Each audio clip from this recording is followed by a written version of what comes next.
नमो अरिहन्ताणं नमो सेताणं नमो आयरियाणं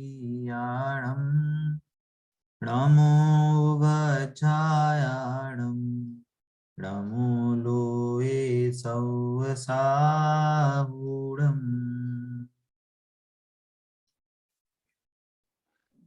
मंगल प्रज्ञा भाग 2 का हमारा दूसरा पाठ, पाप है ना। 5 पाप के रूप में हमारा ये पाठ चल रहा है और इसमें हमने हिंसा और झूठ के बारे में हमने विस्तार से समझा था, है ना। हिंसा कहाँ होती है, कैसे होती है ना। झूठ में भी झूठ के क्या क्या विभिन्न अंग हो सकते हैं, उसको हमने अप्रशस्त वचन कहा था, उनकी कैटेगरीज बताई थी, है ना। इन सब के बारे में हमने समझा था।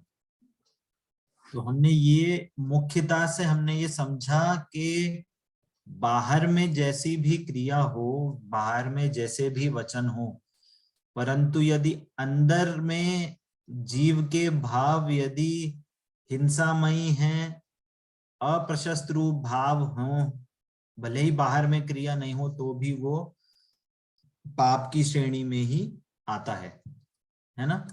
तो ये सारी चीज हमने समझी थी। अब हम आगे बढ़ते हैं और आगे चोरी के बारे में समझेंगे। ठीक है, स्क्रीन आपको सबको दिख रही होगी ना। आगे किसी और की पड़ी हुई, भूली हुई, रखी हुई अथवा गिरी हुई वस्तु को बिना उसकी आज्ञा लिए उठा लेना या उठाकर किसी और को दे देना तो चोरी ही है। क्या बोला? किसी की पड़ी हुई है, रखी हुई है, या कोई किसी से वस्तु गिर गई है ना। इन वस्तुओं को बिना उस मालिक या उसका जो ओनर है उसकी आज्ञा के बिना यदि आप उठा लें या आप उठाकर किसी और को दे दें तो ये चोरी है। और आगे क्या कह रहे हैं, लेकिन पर वस्तु के ग्रहण करने के भाव मात्र से भी चोरी होती है। जो हमारी वस्तु नहीं है और यदि हम उसको ग्रहण करने की भाव रखते हैं तो भी वो चोरी है। देखिए कितनी आचार्यों ने, हमारे हमारे भगवान ने हमें क्या बात बताई है कि यदि हम पर वस्तु को ग्रहण करने की इच्छा करते हैं कि हमारा भी ऐसा घर हो, हमारी भी ऐसी गाड़ी हो, है ना, दूसरे की वस्तु को देखकर क्या काश हमारे पास ऐसी गाड़ी होती, तो आपने वो जो भाव है ना, वो चोरी का भाव है। क्या पर वस्तु को ग्रहण करने की बात कर रहे हैं जो आपकी वस्तु नहीं है ना। और आगे भी, इसके आगे भी क्या, देखिए आगे और क्या कह रहे हैं, शरीर को अपना मानना भी तो चोरी ही है। जो हमारी वस्तु नहीं है, हम शुद्धात्मा हैं, और हमारी जो वस्तु नहीं है, शरीर, मकान, घर गृहस्थी, पत्नी, बच्चे, फ्रिज, कूलर, सबको अपना मानना, ये भी क्या है, ये भी चोरी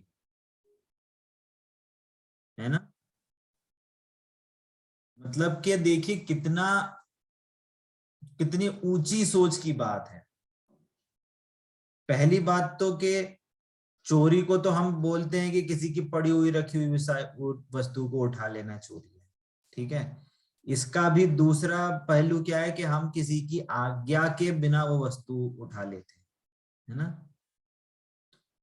तो ये तो सारे जगत में सब लोग कह रहे हैं। जो आपके घर की बाई आती है उसको भी यदि वो पैसे दिख जाएं तो भी वो समझती है कि मेरी वस्तु नहीं है, मेरे को नहीं उठानी है। और यदि आप भी वही वही सोच रख रहे हैं, वो जो बाई रख रही है, तो आपकी और बाई की सोच में क्या डिफरेंस हुआ। आपको तो और अच्छी सोच होनी चाहिए, उससे ऊंची सोच होनी चाहिए। जैन धर्म में आकर भी यदि हम कॉमन जनरल आदमी की तरह ही सोच रखेंगे तो जैनी नहीं होने का फायदा नहीं हुआ, है ना।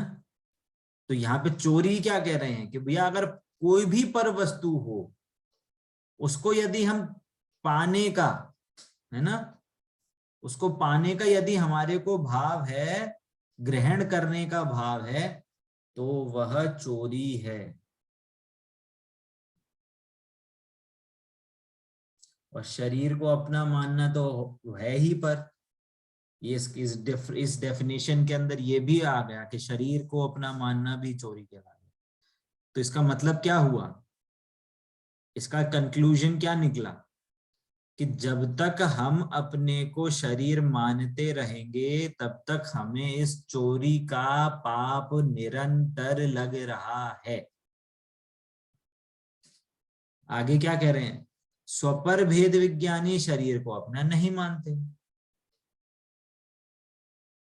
स्वपर भेद विज्ञानी शरीर को अपना नहीं मानते, इसलिए उनको वो पाप नहीं लग रहा, और हमको निरंतर वो पाप लग रहा है। इसकी थोड़ी सी एक्सट्रीम बात है।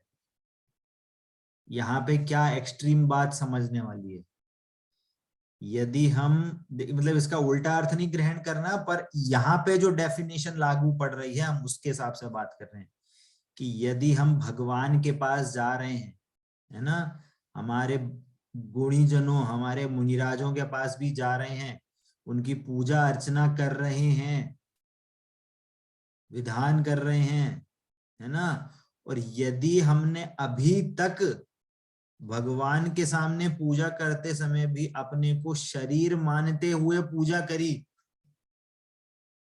तो क्या बोल रहे हैं, जब तक शरीर अपने को मान रहे चोरी का पाप लग रहा है। अब समझना बात को कि भगवान के सामने खड़े होकर भी अपने को शरीर मानना ये सबसे बड़ी चोरी है, क्योंकि भगवान आपको शुद्धात्मा बता रहे हैं, भगवान आपको आत्मा बता रहे हैं, और वे स्वयं को भी अपने को आत्मा जान रहे हैं, पर तो भी आप अपने को आत्मा नहीं जानो और अपने को आप शरीर मानो, तो ये सबसे बड़ी अनंतानुबंधी चोरी है। अनंत, इस चोरी से, इस भाव से अनंत संसार का बंध होता है ना। हाँ, सीमा जी कुछ क्वेश्चन पूछ रही हैं। भैया जी, हमने मतलब मैंने जो पढ़ा वो यही था कि भाई शरीर को अपना मानना तो ये मिथ्यात्ववादी या फिर अज्ञानी जीव को बोलते हैं। चोरी तो मैंने आज ही सुना। तो यही तो है, ये जरूरी नहीं है जैन धर्म के हर सिद्धांत हमें पता हो। जैन धर्म से बहुत से सिद्धांत है जो हमें नहीं पता होते। देखिए, जो आप बोल रहे हैं वो सही है, वो कनेक्टेड है कि यहाँ पे देखिए जो 5 पाप है ना, ये 5 पाप को इवेंचुअली हम, आप देख रहे होंगे स्टार्टिंग से अभी तक जितनी भी बात चल रही है, हम जो यहाँ की इस बुक के रचयिता जो है जिन्होंने ये चैप्टर लिखा है, उन्होंने हर पाप को आत्मा और शरीर के साथ जो अनादि से मिथ्यात्व चला आ रहा है उसके साथ घटित किया है कि हमारी जो प्रवृत्ति है वो अकेले इन 5 पाप को खत्म करने की ना हो। यदि हम मिथ्यात्व का नाश करते हैं तो हमारे सारे 5 पापों का नाश हो जाता है। मिथ्यात्व के साथ चलने वाले जो 5 पाप हैं उनका नाश हो जाएगा, जिसको हम अनंतानुबंधी कहते हैं पाप, अनंतानुबंधी पाप कहते हैं, अनंतानुबंधी कषाय कहते हैं, जिसके कारण अनंत संसार का बंध होता है। वो पाप हमारा नाश हो जाएगा। जब हमारे अनंत संसार के बंध का नाश हो जाएगा तो हमारा संसार इतना रह जाएगा, चुल्लू भर संसार, समुद्र के सामने इतना सा संसार होगा। तो हमारा क्या होगा, कुछ ही भव में हमारा संसार खत्म हो जाएगा, कुछ ही भव में हमारा मोक्ष मार्ग चल रहा है, हमें कुछ ही भव में वो संसार खत्म हो गया, हम सिद्ध भगवान के रूप में विराजमान हो। तो ये जो बात कही जा रही है ये अकेली वो चोरी की क्रिया से भाव नहीं बात करी जा रही, ये बात करी जा रही है जो हमारे अनादि काल से हमारे मन में जो मिथ्यात्व रूपी पाप बैठा है उसको चोट करने की बात है। जो हम बाहर, देखिए दो बातें हैं, एक तो बाहर में जो हमारी प्रवृत्ति चलती है कि किसी की चोरी नहीं कर लेना, किसी की चीज नहीं उठा लेना, है ना, तो ये तो सामान्य रूप से हर, इवन हर धर्मों में ये वाली बात कही गई है ना। परंतु यदि हम अपने आप को आत्मा नहीं जान रहे और पर वस्तु मतलब शरीर को अपना मान रहे, ये भी चोरी है। ये सिर्फ जैन धर्म में बताई गई है, ये किसी और ने भैया धर्म में नहीं बताई गई। भैया हाँ जैसे शरीर भी पर द्रव्य है, तो उसको पर, अब वो पर है, पर द्रव्य है, तो यहाँ पे ये है ना कि पर वस्तु को या पर द्रव्य को अपना मानना या अपना जानना, उसको चोरी कहते हैं, है ना। तो शरीर भी पर द्रव्य है, तो उसको अपना मान रहे हैं, तो इसमें चोरी का वो आ रहा है, यही लॉजिक है ना। हाँ हाँ हाँ, आत्मा से शरीर पर वस्तु हो गई ना। शरीर तो पुद्गल द्रव्य है, आत्मा जीव द्रव्य है, दोनों दो दो द्रव्य अलग अलग हैं, है ना। वो मैंने समझ आ गया भैया जी, लेकिन बस यही है कि अब तक जो अज्ञानता थी, जो अज्ञानता और मिथ्यात्व ही सुना था मैंने। चोरी तो देखिए, तो चोरी थोड़ी करी है हमने उस चीज को, हाँ हाँ, देखिए क्या है ना, माना है ना अपन ने तो उस चीज को मान नहीं रहे हैं। नहीं, करेक्ट है। मैं क्या बोलना चाह रहा हूँ कि जैसे स्टार्टिंग में जब हम पढ़ते हैं ना जिनवाणी, स्टार्टिंग में हम जिनवाणी पढ़ना स्टार्टिंग करते हैं ना, तो धीरे धीरे धीरे करके लेवल से पढ़ा जाता है ना। अब जैसे ये वाली शरीर को मानना चोरी है, ये चीज तो भी छोटे बच्चों को स्किप करी जा सकती है। आप सभी लोग बड़े हैं, आप सभी के लोगों में ज्ञान है, वो लॉजिक है, जैन धर्म को थोड़ा बहुत जितना भी है, पूजा पाठ आदि में सब में पढ़ के आ रहे हैं। तो इसलिए आपको ये समझाना इजी है, इसलिए मैं उसको चोरी नहीं करना, किसी की चीज नहीं उठाना, इसलिए मैं उस चीज पे जोर नहीं डाल रहा हूं। क्योंकि अगर हम उसी चीज पे जोर डाल के बात करेंगे तो हम में और अन्य धर्मों में भी कुछ ज्यादा डिफरेंस नहीं रह जाएगा। हमें तो बात करनी है कि अपनी शुद्धात्मा, हमें अपनी आत्मा की प्राप्ति कैसे हो। ये तो बहुत अर्ली स्टेज है, परंतु हम पॉइंट हिटिंग होना चाहिए कि जैन धर्म में अकेला क्रिया को पाप नहीं बताया, जैन धर्म में भावों को भी पाप बताया, है ना। अब जैसे ये वाली बात हो गई है, पर मैं अब थोड़ी सी स्लो से लेके मैं आगे बढ़ता हूं कि जो हम झूठ को, सॉरी, झूठ पे जो हमने सारी क्रियाएं बात करी, है ना, वैसे चोरी में भी हमारे दैनिक जीवन में ऐसी बहुत सी चीजें होती हैं जो हमें नहीं पता। जैसे एक एग्जाम्पल है, एक कहानी आती है कि क्या हुआ कि एक व्यक्ति आया, वो जैनी नहीं था, पर जैन धर्म का कोई अपनी प्रभावना के दिवस में कुछ भी कह लो, तो वो मंदिर देखने आया, प्रोग्राम देखने आया। तो उसको बहुत अच्छा लगा, अरे यार कितना बढ़िया। फिर एकदम से उसकी आंख कहाँ पड़ी, भगवान की मूर्ति पे पड़ी। तो उसको लगा, अरे यार ये तो इतनी बड़ी प्रतिमा है, सोने की प्रतिमा है, यदि मैं इसको चोरी कर लूं, इसको छुपा के बेच दूं तो कितने पैसे मिलेंगे। अब इसी बहाने वो क्या करा, उसने धीरे धीरे दोस्ती बढ़ा ली मंदिर के लोगों से, और मंदिर से लोगों की दोस्ती बढ़ा के बोलने लगा, चलो मेरे को बहुत अच्छा लगता है, आप बताओ आप मंदिर में क्या क्या करते हो, और मंदिर की एक्टिविटी को भी मेरे को बताओ क्या क्या होती है। और वो धीरे धीरे करके मंदिर जाने लगा, मंदिर में पूजा प्रक्षाल करने लगा, और तो भी उसके मन में ये भाव बैठा है कि वो प्रतिमा कैसे मिले मेरे को, है ना। अब बताइए, हाँ अमिता जी कुछ बोल रही हैं क्या?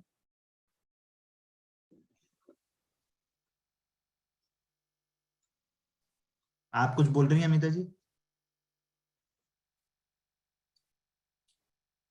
ठीक है, तो उस बताइए, उस आदमी, उस व्यक्ति को जितने वो उसने पूजन प्रक्षाल करे, विधान में बैठा, सारी क्रियाएं करी, बोलो उसका कितना फल लगा हो?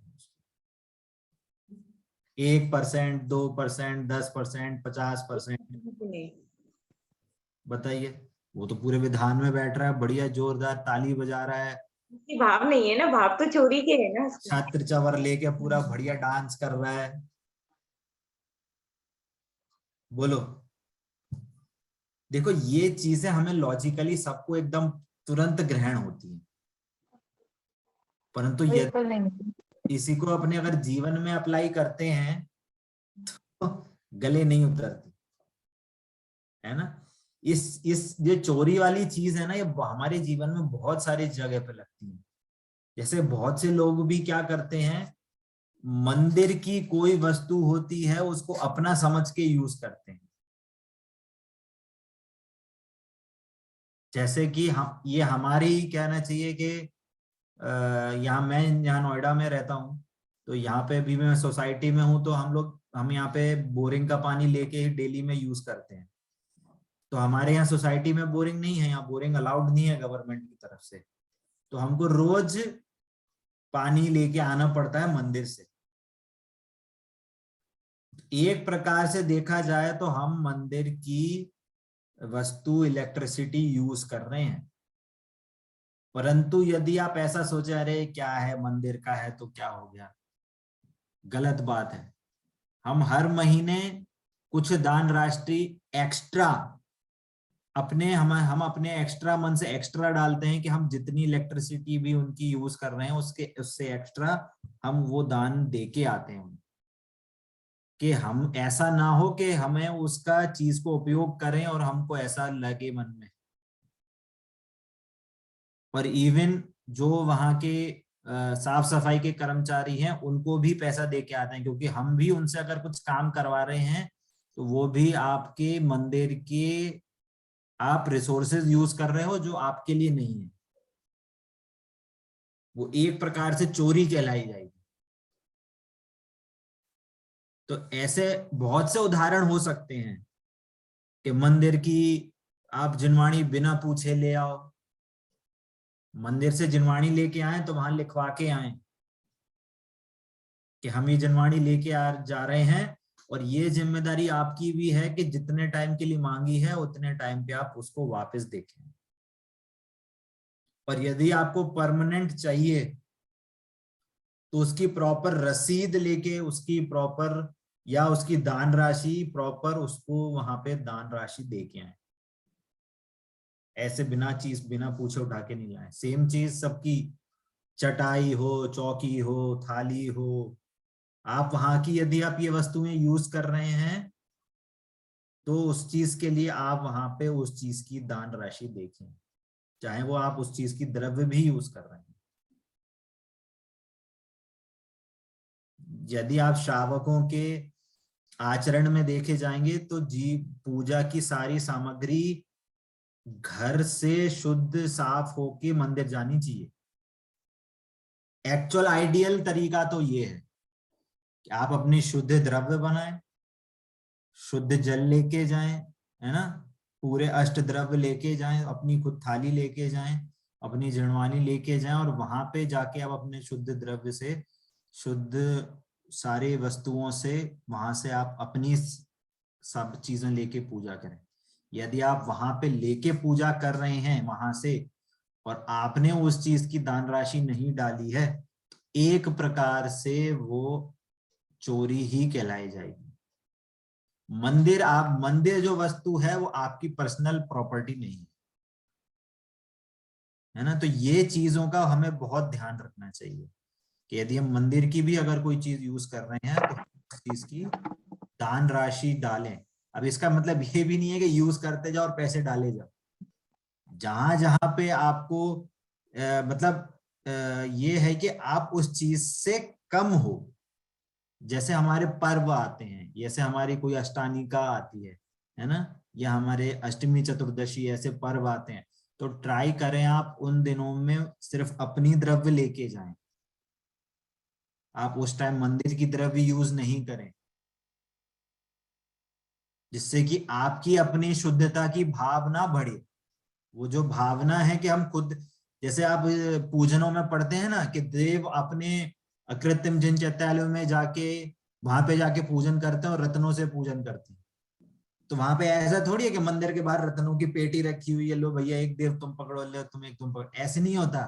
सारे देव अपनी अपनी रत्नाती लेके आते हैं, वो तो उनकी यहाँ रिद्धि होती है तो बात अलग है, बट सब अपने अपने कहना चाहिए अपनी भावों से इतनी भाव होते हैं कि वो सारी अपनी चीजें वस्तु लेके चलते हैं, वैसा ऐसा अतिशय रूप भाव होता है।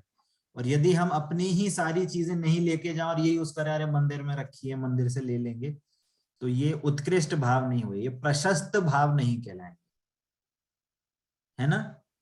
तो ये तो ही हमारी ऐसी चरणान योग संबंधी बात, परंतु यहाँ पे भी बहुत एक्सट्रीम बात कही गई है कि पर वस्तु को ग्रहण करने के भाव मास से भी चोरी है। इसमें हम सारी चीजें गिन सकते हैं। हम यदि किसी दूसरे की चीज को देख के ऐसी लालसा करें, अरे मेरे पास भी होनी चाहिए, ये मेरे को कितना अच्छा लगेगा, तो ये आपकी चोरी हो गई भाव से। भाव में आपको चोरी का भाव लग गया उस चीज का, और शरीर को मानना तो चोरी है ही। तो ये सबसे बड़ी चोरी है, ये अनादि से हमारे को चोरी का पाप लगता है ना। क्लियर होती है बातें सभी को? थोड़ी हार्ड लग रही होंगी, थोड़ी हार्ड लग रही होंगी, परंतु उसके यदि आप नीचे उसके तलहटी तक जाएंगे तो आपको बहुत आनंद आएगा कि ये इतनी ऐसी ऐसी चीजें भी हमारे आचार्यों ने हमको बताई हैं कि ऐसी ऐसी चीजें भी होती हैं, है ना। ये ही जैन धर्म ही ऐसा धर्म है जो हमें इन सब चीजों से अवगत कराता है। हाँ प्रतीक्षा जी, आप कुछ पूछ रही हैं? जी भैया जी, जय जिनेन्द्र। भैया जैसे आपने बताया कि ठीक है कि हमने ऐसा सोचा कि वो चीज हमारे पास होती तो कितना अच्छा रहता। तो ऐसे हम किसी को एडमायर भी नहीं कर सकते, मतलब जैसे कोई चीज हमें पसंद आती है और हमने कहा कि वो कितनी उसकी कि कोई गुण है किसी व्यक्ति का, जैसे कोई ज्ञानी है थोड़ा, या फिर कोई पहनावे में, या फिर कोई भी चीज ऐसी, तो हम चाहते हैं कि हम भी उसके ही चीज, मतलब वैसी चीज हम भी प्राप्त करें, या हमारे पास मतलब प्रशंसा करके हम वो भाव रखते हैं, तो भी उसमें चोरी का भाव लगता है। देखिए वर्ड क्या लिखे हैं यहाँ पे, आप वापस से वर्ड पढ़िए, स्क्रीन दिख रही है आपको? जी जी भैया। ना देखिए वर्ड देखिए, वापस क्या पढ़ते हैं, वापस पढ़ते हैं ना। लेकिन पर वस्तु के ग्रहण करने के भाव मात्र से भी चोरी होती है ना। तो यहाँ पे सबसे पहले समझना है कि पर वस्तु क्या है जी, है ना। पर वस्तु क्या है कि जो चीज हमारी नहीं, हाँ, है ना।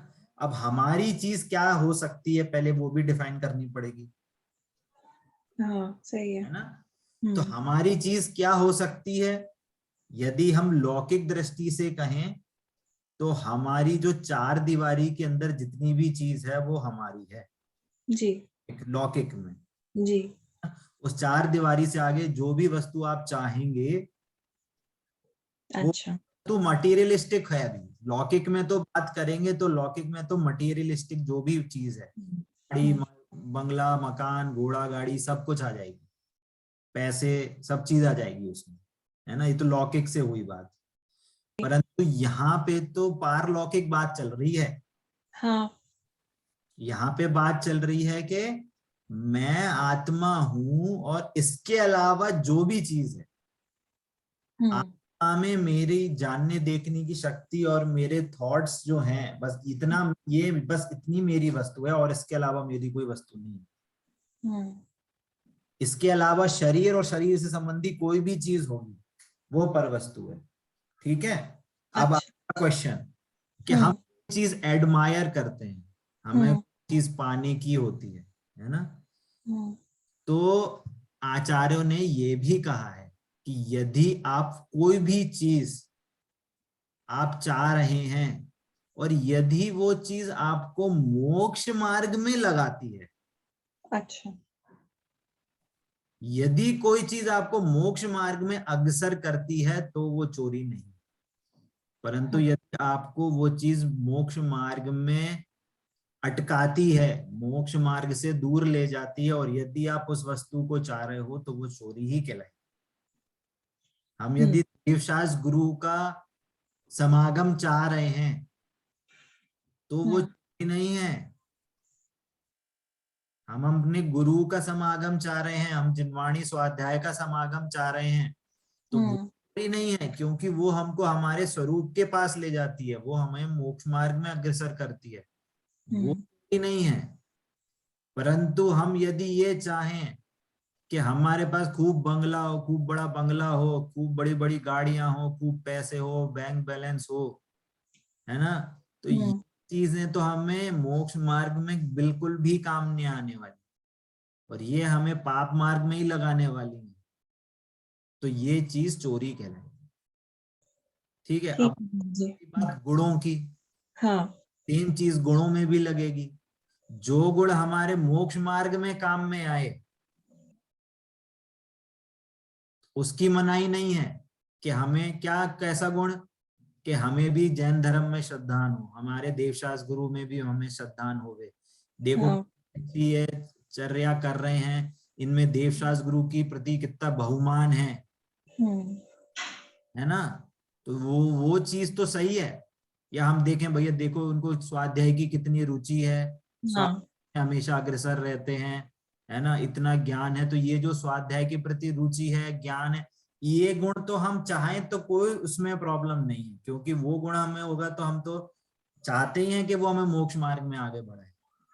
सही है, हमें दिक्कत नहीं है। पर कोई गुण बोले, अरे देखो कितना अच्छा सुंदर है, देखो कितनी अच्छी ड्रेस पहनी है, तो सुंदर ड्रेस से क्या होगा, उसके देखो कितनी अच्छी, देखो वो है क्या, कितनी अच्छा गाती है, कितना अच्छा बोलती है, तो उसके गाने से हमारे को क्या मोक्ष मार्ग में काम है, उसके अच्छे बोलने से हमें क्या काम है उसका,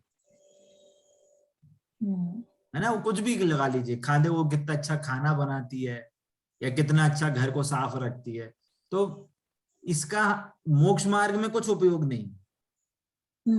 लौकिक दृष्टि से मान सकते हैं कि हाँ, लौकिक दृष्टि से हो सकता है, लौकिक दृष्टि में आप कर लें, परंतु हमें ये भी मान के चलना है कि क्या वो हमारे को मोक्ष मार्ग में दिक्कत देगी, मोक्ष मार्ग में आगे बढ़ाएगी कि नहीं। ठीक है, सबको क्लियर होने के बाद, बहुत अच्छा क्वेश्चन पूछा है आपने, बहुत अच्छा क्वेश्चन पूछा है।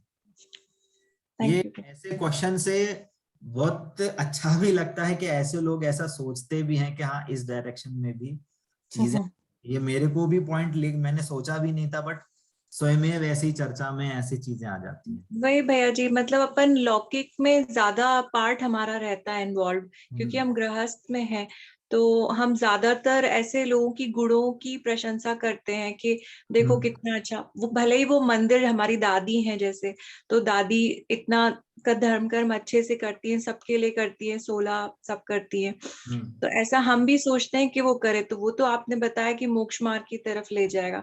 लेकिन वही कुछ होता है, ऑफिस में है या कोई भी रिश्तेदारी में है कि बहुत अच्छी चीजें करते हैं, तो उनके गुणों की, वही आपने घर का बताया, सफाई रखना, ये सब बिल्कुल सही है भैया जी। ठीक है, देखिए, वो भले ही हमारे शॉर्ट टाइम के लिए उपयोगी हो, है ना, कि जैसे सफाई रखना, ये चीजें, ये तो हमारे जैन धर्म भी सिखाता है कि चौका में सफाई रखनी चाहिए, घर गृहस्थी में सारी चीजें शुद्धता से रखनी चाहिए। ये सारी चीजें तो हमारे जन आचरण योग में, हमारे आचरण के जितने भी ग्रंथ हैं, गृहस्थ के आचरण कैसे, ये सारी चीजें उसमें दी गई हैं। ये चीजें तो होनी चाहिए, और सामने वाले से दिखता है तो हमें सीखनी चाहिए, उसमें ऐसा कोई दिक्कत नहीं है। परंतु हमें ऐसी चीजों की हमें उत्सुकता ना हो जो हमें पाप मार्ग में ले जाए। जो चीज हमको पाप मार्ग में ले जाए, जैसे बहुत से लोग करते हैं, अरे यार देखो कितना अच्छा मेकअप लगाती है, कितना अच्छा तैयार होके आती है, तो वो चीजें कुछ आदरणीय कहना चाहिए, वो आइडियलिस्टिक नहीं है वो चीज कि जिसको फील किया जाए, है ना। अब ऐसे, मतलब मैंने तो एक एग्जांपल दिया है, वैसे आप अपने हिसाब से लगाना। जो चीज हमको पाप मार्ग में लेके जाए वो आइडियलिस्टिक नहीं है। ठीक है मैम, है ना, ऐसा। ओके। अच्छा क्वेश्चन था, बहुत अच्छा क्वेश्चन पूछा आपने, और आई थिंक सभी बाकी लोगों को ये भी चीज क्लियर हुई होगी, है ना। चलिए आगे बढ़ते हैं, है ना। कुशील के बारे में समझेंगे। पराई माँ बहन को बुरी निगाह से देखना, उनसे छेड़छाड़ करना अथवा ऐसा भाव रखना कि ये सब कुशील हैं, है ना, और विषय वासना का परिणाम भी कुशील है ना। अब यहाँ पे क्या है कि ये चीज तो पुरुष सापेक्ष वाली बात कही गई है ना। पुरुष को खड़ा करके हमने पराई स्त्री आदि की बात करके बात करी गई है ना। यहाँ पे जो हमारी क्लास है उसमें मुख्यतः स्त्रियों की है ना। अब ये चीज हमें उल्टा भी लगाना है कि पर पुरुष, है ना, उन चीजों के प्रति यदि हमें ऐसे भाव आते हैं, है ना, उनके प्रति यदि कुछ ऐसा भाव होता है तो ये कुशील कहलाता है ना। कुशील का हमारे पास जिनवाणी में दूसरा कहना चाहिए, दूसरा वर्ड आता है, इसको कहते हैं अब्रह्मचर्य। कुशील मतलब अब्रह्मचर्य। अब्रह्मचर्य मतलब क्या होता है? अ मतलब नहीं, ब्रह्म मतलब आचरण, ब्रह्म मतलब आत्मा, ब्रह्म मतलब आत्मा, और चर्य मतलब आचरण। आत्मा में आचरण नहीं होना सो अब्रह्मचर्य है, अथवा अर्थात कुशील है ना। कि जब तक आपको आत्मा में आचरण नहीं हो रहा है वो अब्रह्म ही है ना। और यहाँ पे विषय वासना का परिणाम, विषय वासना का परिणाम कुशील कहना है। यहाँ पे देखो कितनी डीप बात कही गई है। जनरली हम कुशील की जो बात करते हैं वो हमारे मुख्यतः स्पर्श, है ना, और या हमारे इंद्रिय, आंखों की इंद्रिय संबंधी बात है। यदि हम कुछ ऐसा देख रहे हैं या हमारे स्पर्श रूप के हम किसी से छेड़छाड़ कर रहे हैं, तो इस कैटेगरी में जनरली कुशील की बात होती है ना। कि यदि कोई लड़का किसी लड़की को छेड़े या लड़का किसी को बुरी निगाह से देखे लड़की को, है ना, तो ये सब सारी चीजें कुशील में आती हैं। परंतु वास्तव में कुशील सारी इंद्रियों संबंधी होता है।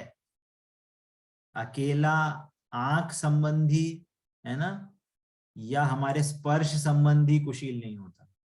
नाक संबंधी इंद्रियों के विषय में वासना, देखना यहाँ पे कुशील को वासना सब शब्द से यूज किया गया है कि हमें किसी विषय संबंधी की वासना है, किसी भी इंद्रिय के संबंधी किसी के विषय के प्रति वासना है तो वो कुशील। देखना दोनों में कितना डिफरेंस आ गया। पहले तो हम कह रहे हैं कि किसी लड़की के प्रति कोई लड़का लड़की को छेड़े देखे तो वो कुशील है, तो इसमें अंतरंग में भाव कैसा है वो देखो आप।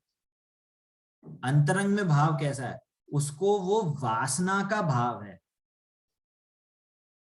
उस लड़की या उस स्त्री जाति के प्रति उसको वासना का भाव है, इसलिए वो कुशील हो रहा है, इसलिए वो भाव कुशील कहला रहा है ना। अब ये समझना जरूरी नहीं है कि वो ऐसा भाव करे, ऐसी क्रिया करे, छेड़खान करे या बुरी निगाह से देखे, परंतु यदि अंदर में भाव है तो वो सो भाव वासना चल रही है ना। आचार्य देवों ने तो ऐसा भी लिखा है और विद्वान भी ऐसा कहते हैं, यदि आपको कोई पर्टिकुलर डिश या कोई पर्टिकुलर मिठाई, जैसे किसी को रसगुल्ला बहुत अच्छा लगता है और रसगुल्ला सामने दिखे तो वो मचलता है, एकदम मुंह में पानी आ जाता है, या कोई भी ऐसी पर्टिकुलर कोई डिश, तो वो उसको रसगुल्ले संबंधी वासना है कुशील। आचार्यों ने ऐसा भी कहा है। हमारी जो जनरली जो बात चलती है वो बाहर में बुरे भाव, किसी को छेड़छाड़ करना, दूसरे किसी लड़का लड़की को करता है तो अकेला वो तो है ही। हमारी यदि कोई भी इंद्रिय संबंधी यदि हमें वासना है, कि क्या वासना है कि अरे यार हम ज्यादा ठंडी नहीं सह सकते, या हम ज्यादा, अभी ठंडा मौसम है तो भैया हमें गर्म ही चीज चाहिए, हम ठंडी चीज सहन नहीं कर सकते, मतलब एकदम एक्सट्रीम कि गुस्सा आ जाए, ठंडी चीज कोई छुए, ठंडे हाथ से छुए तो एकदम चिलचिला उठे, वो क्या मेरे को क्यों छू दिया ऐसे करके, तो उसको वासना चल रही है।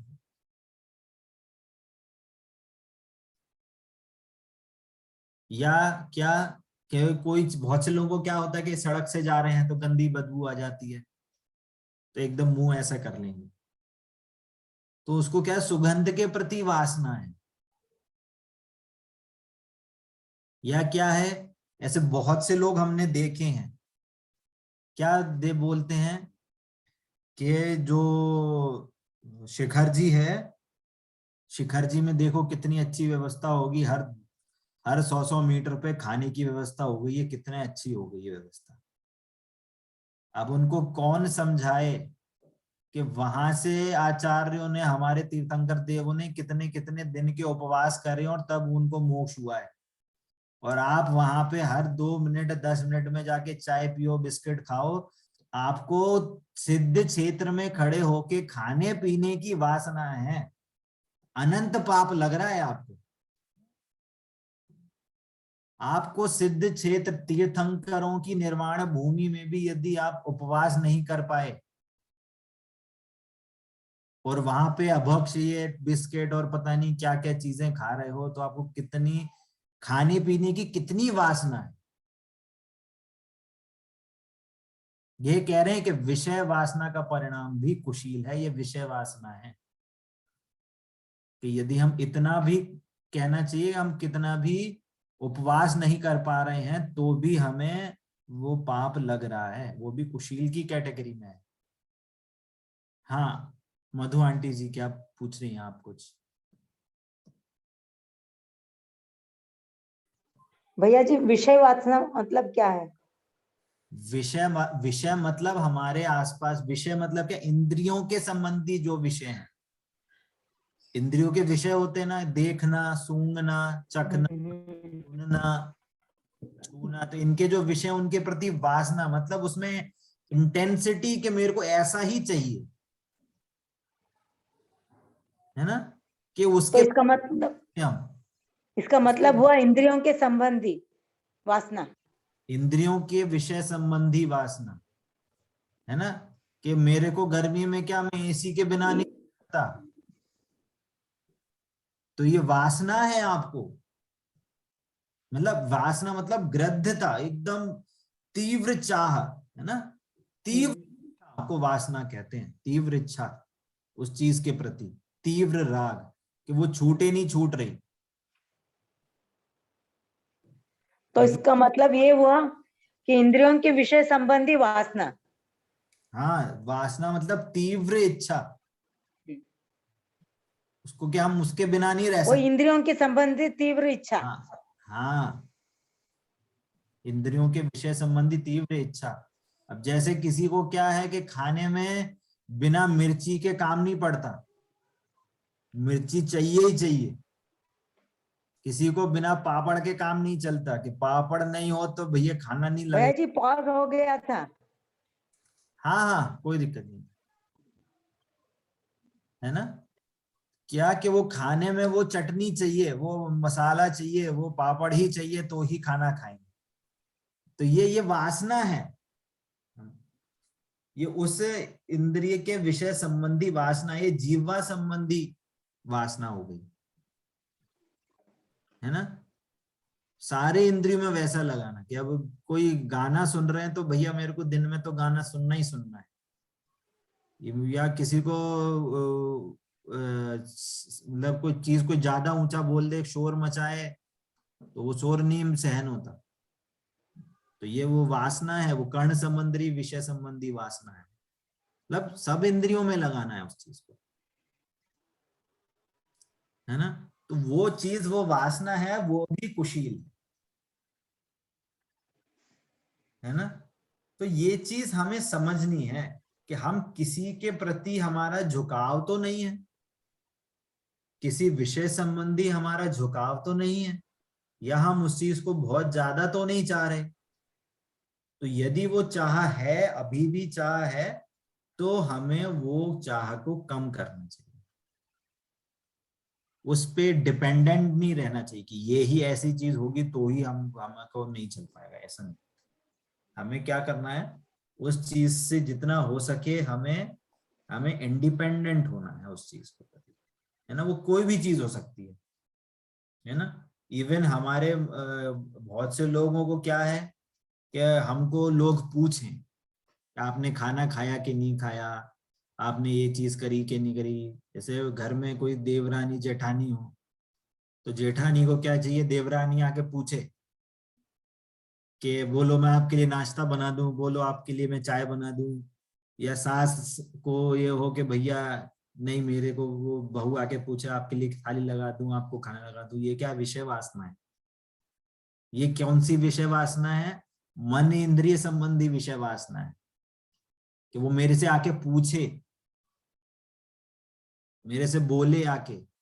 कान से कर्ण संबंधी इंद्रिय संबंधी भी वासना है कि कोई मेरे से आगे पूछे, मेरे हालचाल पूछते रहे। तो मतलब ये एग्जाम्पल दिए हैं अलग अलग, है ना। कोई भी चीज हो सकती है वो, है ना। समझ में आती है सभी को ये, है ना। भैया हाँ जैसे अपन अपन स्वयं भी अपने शील की रक्षा नहीं कर रहे, जैसे वस्त्रों जिस टाइप के वस्त्र चल रहे हैं उस टाइप के पहनना या करना, तो वो कुशील में नहीं आएगा क्या? आएगा, बिल्कुल आएगा। क्योंकि दूसरे के द्वारा तो हो गया कुशील, अपना खुद के द्वारा कुशील नहीं होगा क्या? होगा ना, बिल्कुल होगा, बिल्कुल होगा। ये पाप, जो पाप है ना, पाप तो दूसरों को तो बाद में लगते हैं, पहले अपने को लगते हैं। नहीं, जैसे इसमें ये परिभाषा लिख दी, जैसे पराई माँ बहन को बुरी निगाह से देखना, ये सब ठीक है, पर जो फिर अपन अपने द्वारा भी कर रहे हैं तो वो सब भी तो आएगा ना कुशील में, मतलब। हाँ हाँ, सारी चीजें आएंगी। इसकी डिटेल चर्चा तो बहुत जगह कही गई है कि आप भी अपने शील की पूरी रक्षा करें, सारे व्रत हों वो शुद्ध होने चाहिए। जैसे हमारे घर में देखिए, हमारे घर में क्या है कि हमारे जो बिस्तर के वस्त्र होते हैं वो हमारे बिस्तर के वस्त्र अलग होते हैं, हमारे नाइट के वस्त्र अलग होते हैं, सोने के वस्त्र हमारे अलग होते हैं। और दिन भर के जो हम सारे घर में रह रहे हैं, जब तक लॉकडाउन है, जो भी कुछ है हमारे घर में रहता है, हम उसके वस्त्र अलग रखते हैं। क्योंकि दिन भर में हमारा काम अलग अलग हो सकता है। हमारा काम जो है, हम मम्मी पापा के साथ रह रहे हैं तो मम्मी पापा हमारे बेड पे नहीं बैठते, वो हमारे बेड पे नहीं आते, वो हमारे बेड पे नहीं बैठते, हम उनके बेड पे नहीं बैठते, ये अलग रहते हैं, दूर बैठते हैं। हमारा सोफा अलग अलग है, रूम में अलग थोड़ा बैठने की व्यवस्था है। तो ये वस्तुओं की शुद्धता भी होनी चाहिए। और दूसरी बात, जो मंदिर के जो वस्त्र रहते हैं, मंदिर में जो वस्त्र पहन के जा रहे हैं वो डेली के वस्त्र नहीं हो सकते। कि आप मंदिर में जो वस्त्र पहन के जा रहे हैं आप उनको फिर अलग रखो, और जो आपके डेली दिन भर के जो वस्त्र हैं आप उनको अलग रखो। ऐसी भी शुद्धता होती है, ये भी शील के अंदर आता है ना। इसकी तो सारी चर्चाएं हैं बहुत अच्छे डिटेल में, मेरे को तो लगा ये सारी चीजें आपको पता होंगी, इसलिए मैं उस डायरेक्शन में नहीं गया। पर ये अच्छा पॉइंट है कि मतलब हमें इन सब वस्त्र संबंधी भी हमें को सावधानी रखनी चाहिए कि हम किस किस टाइप के वस्त्र पहन के जा रहे हैं, है ना। मतलब ब्रह्मचारी भैया सुमित प्रकाश जी, हो सकता है आपने सुना होगा, वो तो बोलते हैं कि जब 10 लक्षण होते हैं, अष्टानिका होती हैं, तो ये जो पर्व है ये वैराग्य उत्पन्न कराने वाले पर्व हैं, ये धार्मिक पर्व हैं। इन पर्वों में आपको बन ठन के जाना वो सही नहीं है। अरे आज हम ये साड़ी पहनेंगे, आज उनने ये वाली साड़ी पहनी, हम और अच्छी पहन के जाएंगे या हम ऐसे और अच्छे कपड़े पहन के जाएंगे। ये उत्साह, ऐसा उत्साह नहीं चाहिए 10 लक्षण और अष्टानिका में। सिंपल से सिंपल वस्त्र पहन के जाना है, क्योंकि वो जो विधान है, स्वाध्याय है, पूजन है, धर्म चर्चा है, तो उसका मतलब कुछ औपचारिकता रह गई। वो तो फिर उसका जो एक्चुअल मीनिंग था वहां पे जाके वो करने का, वो थोड़ी रहेगा। वो तो मीनिंग ये निकला कि हमारी ड्रेस देखो, हम कितनी अच्छी ड्रेस पहन के आए, ये मीनिंग निकल जाएगा आपके वैसे वस्त्र पहन के जाने का। और ये चीज तो वैसे वास्तविक में देखा जाए तो हर धर्म कार्य में होना चाहिए, अकेला ऐसा नहीं कि अष्टानिका और उसमें हो। इसलिए हमारे जैन धर्म में जितने भी आप देखेंगे कहानियां में, राजा हो तो अलग बात है, राजा का वैभव जब होता है, जब वो पालकी निकल रही हो या मुनिराज को आहार कराने जा रहे हो, तब वो पूरे बैंड बाजा बारात से जाते हैं, क्योंकि वहां धर्म प्रभावना होनी, वो चीज अलग है। परंतु जब भी कोई राजा मुनिराज के पास जाता है आहार देने के लिए, हमेशा वो शुद्ध वस्त्र में जाता है या फिर धोती दुपट्टे में ही आहार देते हैं। आप जब भी देखना वर्तमान युग में कोई भी कहानी पढ़ने के लिए, भरत चक्रवर्ती यदि मंदिर में जाएगा तो धोती दुपट्टा पहन के जाते हैं, वो पूरे श्रृंगार से नहीं जाते। महाराज कोई मुनिराज को आहार देने जाएंगे तो धोती दुपट्टा सादा शुद्ध वस्त्र पहन के ही आहार देते हैं, कोई राजा मुकुट वोट लगा के नहीं जाते। तो ये तो बहुत कहना चाहिए, ये तो कॉमन सी बात है। ये सब चीजें जो चर्चा है बहुत कॉमन सी बात है, हमें पता होनी चाहिए। नहीं पता है तो कोई प्रॉब्लम नहीं है, आप प्रश्नों के माध्यम से पूछ सकते हैं। और थोड़ी थोड़ी बहुत तो चर्चा मैंने करी, तो हो सकता है आपको इंडिकेशन हो गया होगा उस चीज का, है ना। तो हमारी समय भी थोड़ा ऊपर चला गया है। तो हमारी आज चर्चा हुई चोरी के बारे में और कुशील के बारे में, है ना। तो हमने बहुत डिटेल में समझा कि चोरी कहाँ है, कुशील कहाँ है ना, कहाँ किस परिणाम से चोरी हो रही है। आज तक हम शरीर मानते आ रहे हैं, तो वो हमें आज तक चोरी का पाप हमारे से मिटा नहीं है अभी तक। और जब तक हमको विषय वासना का भाव है, तब तक हमको निरंतर कुशील का भाव चल रहा है ना। ऐसा हम कहें तो शॉर्ट में आज की पूरी इस डिस्कशन का सार हमारा ये रहा। अभी किसी को और कोई प्रश्न है तो पूछ सकते हैं, जो अभी तक किसी को नहीं समझ में आया हो।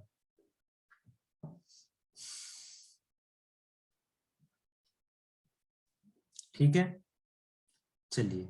भैया जी एक सेकंड। हाँ बोलिए बोलिए। कि जो हम मंदिर में जाके जिनवाणी पढ़ते हैं और इसको हम वहीं रख देते हैं, अगर वो भी क्या पापी कहलाएगा? कहाँ पे? कहाँ जिनवाणी, जैसे मंदिर जाके जिनवाणी पढ़ते हैं, उसको रख तो वहीं देते हैं, तो वो भी चोरी में ही आएगा? वहीं रख देते हैं मतलब? जो वहाँ मंदिर की किताबें हैं उन्हें पढ़ के वापस वहीं ना रख देते हैं, लेके तो नहीं आए, तो वो भी चोरी कहलाएगा? वो क्यों चोरी कहलाएगा? नहीं, हाँ, वो नहीं कहलाएगा। उसमें देखो, चोरी तब कहा था कि आप घर ले आए, घर लेके आ जाए बिना बताए अपने यूज करने लगे, उसकी बात थी। क्योंकि आपने नहीं वहां आपने की जैसे कहा, नहीं हाँ, आपने जैसे कहा अर्घ लेके जाएं और किताब साथ लेके जाएं, तो देखिए इसीलिए ऐसा। वो उस सेंस में कहा था कि हम सब चीजें अपनी खुद से लेके जाएं। आइडियल कंडीशन तो यही है। देखिए हर कोई जिनवाणी है, हर किसी के घर में नहीं हो सकती, क्योंकि हर किसी के घर जिनवाणी रूम हो, ये सब चीजें हो, जरूरी नहीं है ना। हाँ, हाँ। पर आइडियल कंडीशन तो यही है, आप अपनी द्रव्य लेके जाएं, अपनी पूजा हाँ, की सब कुछ प्रकट करते है वो स्वयं की ही लेके जाए।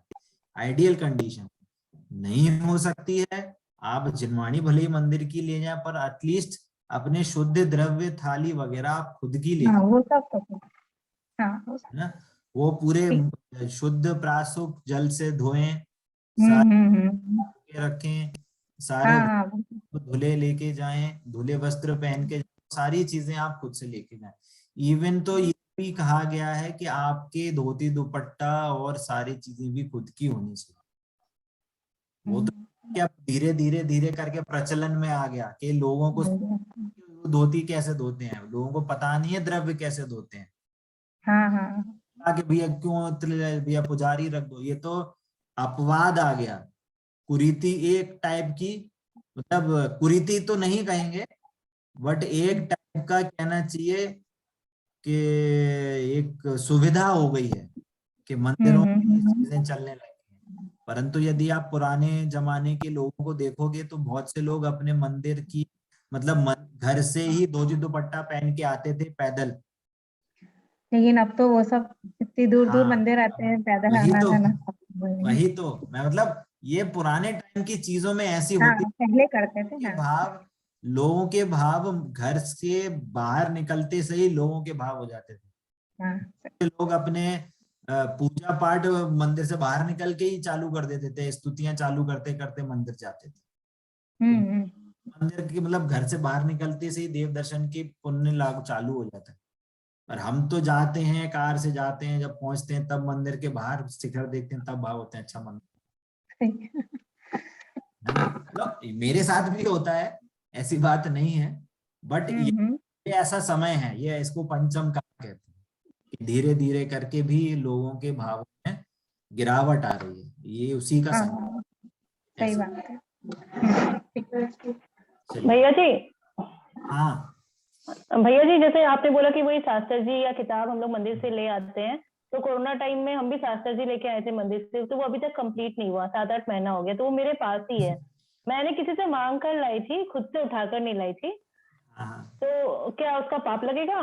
क्योंकि मैं तो सोच के रखी हूँ कि कंप्लीट होगा तभी मैं उसको रख के आऊंगी मंदिर में। हाँ, तो मेरा वहां पे कहने का मतलब ये था, आप वहां के जो भी कोई भी कर्मचारी है या कोई पंडित जी हैं या कोई भी वहां का जो एडमिनिस्ट्रेटिव जो भी है वहां पे पर्सन, आप उनको वो चीज बता के आए कि मैं इतनी कोई आंटी को बोली थी, वो आंटी नहीं दिया था मंदिर से। मैं नहीं जानता वो आंटी है कि अंकल है क्या है। नहीं मतलब वो कुछ है नहीं, पर होता है ना कि समाज की कुछ ऐसी लेडीज है।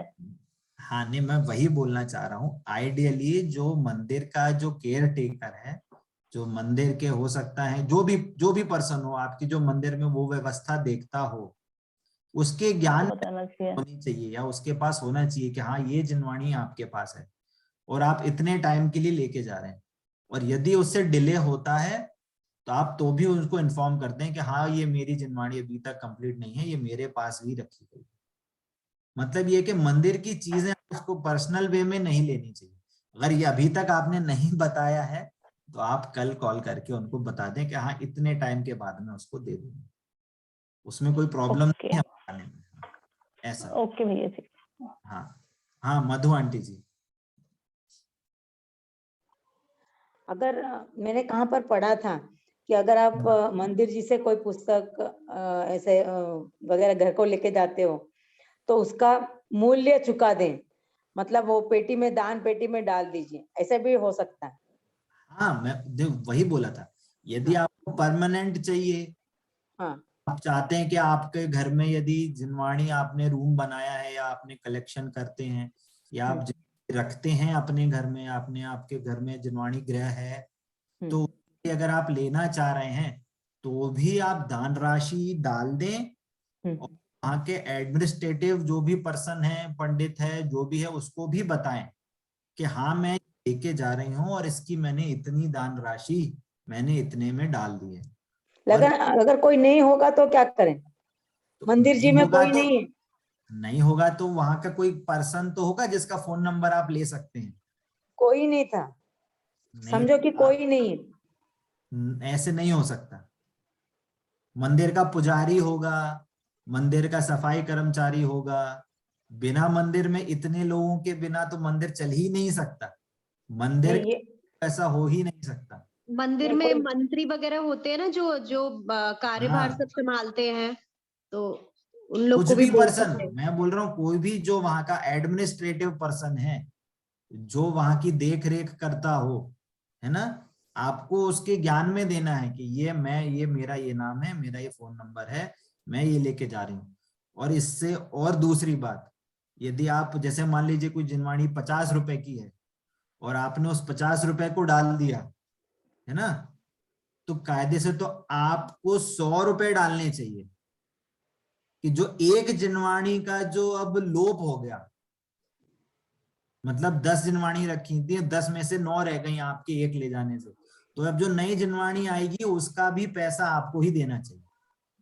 भैया एक चीज का तो भी तो और दोष लगता है, अगर कोई जिनवाणी है हम ले आए काफी टाइम के लिए, तो बाकी लोग भी तो नहीं पढ़ पा रहे, तो फिर उसका भी दोष लगता है ना फिर। हाँ, तो इसीलिए तो बोल रहे हैं कि आप उससे बेटर है उस कि आप एक्स्ट्रा, फोटोकॉपी करा लीजिए, आप उसकी फोटोकॉपी करा के हाँ, अपने पास रखिए, जिनवाणी वापस मंदिर में रखवा दीजिए, अगर ज्यादा टाइम के लिए आप लेके जा रहे हैं तो। हाँ, जैसा भी आप चाहें तो वो जिनवाणी जहां से प्रकाशित हुई है उनको कॉल करके आप वापस से 2 बुक और मंगाएं, या 5 बुक और 10 बुक और मंगा दें, जिससे कि बाकी लोग पढ़ सकें। यदि आप वो नहीं कर पा रहे हैं तो एटलीस्ट जो नई जिनवाणी आएगी उसके भी दान राशि आप उनको वो भी दे के आए। जैसे 50 रुपए की अगर जिनवाणी थी तो आप 100 रुपए डाल के आए, जिससे कि वो जो नेक्स्ट जिनवाणी आएगी वो आपके पैसे से ही आ जाए, उस पे मतलब मंदिर पे उस चीज का भार नहीं आए, ऐसा है ना। मधु जी, भैया आपको आंसर मेरा मेरा मधु आंटी जी। सीमा जी आप भी कुछ पूछ रही थी। हाँ भैया जी, जैसे मंदिर में विधान होता है, हाँ ठीक है, हमने बोली विधान में कलश स्थापना वगैरह की जैसे होती है भैया वहाँ जी पे, बीच में है ना, कट हो तो वो जाता कलश, है, बीच में कट हो रहा लेकिन है। फिर उन कलश हाँ घर में दे देते हैं। हाँ हाँ, बोलिए बोलिए। तो जो कलश है वो उनको घर पे दे देते हैं ले जाने के लिए। अब हम जो वो कलश लेके आते हैं तो उसको बताइए आप। ये तो उसकी तो आपने दान राशि दी ना मंदिर में। हाँ हाँ हाँ हाँ, तो कोई दिक्कत थोड़ी है उस चीज में, वो तो मंदिर की वो तो व्यवस्था ही है कि वो आपकी प्रभावना के लिए एक संकेत है कि आपने मंदिर में दान राशि दी थी, तो उसका एक संगत बहुत से लोग मंगल कलश भी बोलते हैं, मंदिर घर के मुख्य हाँ। द्वार पे रखते हैं या मुख्य हॉल में है ऐसे हम्म। रखते हैं, तो उसमें कोई दिक्कत थोड़ी है, वो तो प्रभावना का के और जैसे तरीका है वो। अब जैसे पंच कल्याणक हो रहा है, फिर हम्म हमने लिए तो उसमें साड़ी भी मिलती है हमको, हम साड़ी हम्म। पहन लेते हैं, तो उसका हाँ, तो देखिए वो सारी कभी नहीं लगता। वो व्यवस्था के रूप में करी जाती है, तो उस सबकी जो राशि हाँ होती है वो कहीं ना कहीं किसी के हाँ वो होती है या व्यवस्था में करी जाती है, तो उसमें दिक्कत नहीं है वो चीज। वो तो एक ठीक। सिस्टम के रखने के, भैया सब लोग एक ही वस्त्र पहने हैं, एक ही तरीके के पहने, वो है, उसमें कोई दिक्कत नहीं है। यदि आपको ऐसा लगता है कि नहीं, कि मेरे जो सारी वस्तुएं हैं इस चीज का मैं दान करूँ, आप उसके हिसाब से आप उसका एक्स्ट्रा दान दे सकते हो मंदिर में, कोई दिक्कत हाँ वो तो हम देते हैं, हाँ वो तो जाता है। नहीं। और एक और किसी का हैंड रेज हुआ था अभी, मैंने मिस करा शायद।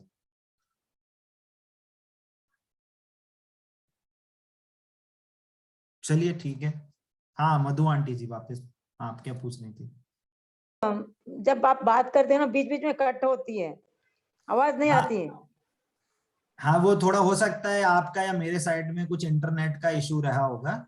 आपको मैं रिकॉर्डिंग इसकी डालूंगा तो आप वापस से सुन लीजिएगा। अभी आपका कोई प्रश्न है? नहीं भैया जी, बुक्स या जिनवाणी वगैरह हम कहाँ से मंगवा सकते हैं, अगर जैसे मंगवानी हो, कोई शास्त्र मंगवाना है तो वो। तो हाँ, तो इसमें सिंपल सा सॉल्यूशन है, जहाँ पे जो भी आपके पास, जैसे आपने जिनवाणी आपके मंदिर में देखी, तो मंदिर के पहले 2-4 पेजेस में वो कहाँ से प्रकाशित हुई है उसका कांटेक्ट डिटेल सब दिया होता है, तो आप उनको डायरेक्ट कॉल कर सकते हैं, या उसकी पीडीएफ अगर होती है तो पीडीएफ में भी वो डिटेल होती है कि वो कहाँ से प्रकाशित होती है, तो आप उनको कॉल कर सकते हैं, तो वो डायरेक्ट आपको बाय पोस्ट जो भी चार्जेस होते हैं उससे आपको पहुंचा देंगे, ऐसा है ना। वो हर भैया जी, जो ये प्रज्ञा ये सेकंड है, ये किताब भी आएंगी क्या हमारे पास? मैं एक बार पूछ लेता हूँ, वैसे पहुंचनी तो चाहिए, है ना, वैसे नहीं तो वैसे पीडीएफ तो मैंने आपको दी हुई है, तो अगर जब तक आपके पास भैया जी तो उसका प्रिंट आउट करा एक बार सकते और हैं। पीडीएफ वो डाल दीजिएगा, मैं फोटोकॉपी करा लूंगी। आज है ना, हाँ। किसी को भी जाने का मन नहीं कर रहा है, लग रहा है। हाँ वो क्या है कि हाँ doubt है भैया, ना, वो क्लियर भैया ऐप के अच्छा थ्रू क्लास ज्वाइनिंग नहीं हो रही है। ठीक है, मैं देखता हूँ एक बार, अगर उसमें प्रॉब्लम आएगी तो मैं देखता संभव मेरे बेटे की जो मंगल प्रज्ञा 1 की क्लास है, एक बार ज्वाइन किया था उससे, उसमें लिखा आया था ज्वाइन हेयर ऐसे करके, ज्वाइन क्लास या ज्वाइन हेयर ऐसे कुछ लिखा हुआ आया था, तो उस पे क्लिक किया था तो डायरेक्ट क्लास में पहुंच गया था ऐसे करके। बस उसके बाद मैंने देखा, फिर मुझे तो कहीं और मिला नहीं। मैं देखता हूँ। हाँ मधु आंटी जी। हाँ, मैं जिस बात कर रही थी ना, वो किताब छोटा सा किताब है, विधान के बारे में, पूजा के बारे में, हाँ। जिनवाणी नहीं। जिनवाणी पूजा की पुस्तक भी जिनवाणी है, जो भी जिस पुस्तक में भगवान का नाम है वो जिनवाणी। जिनवाणी। अच्छा, बस। ओके। और मतलब किसी हम का लोग कोई जो लिख रहे हैं, जो नोट्स बना रहे हैं, वो भी जिनवाणी ही हो गई।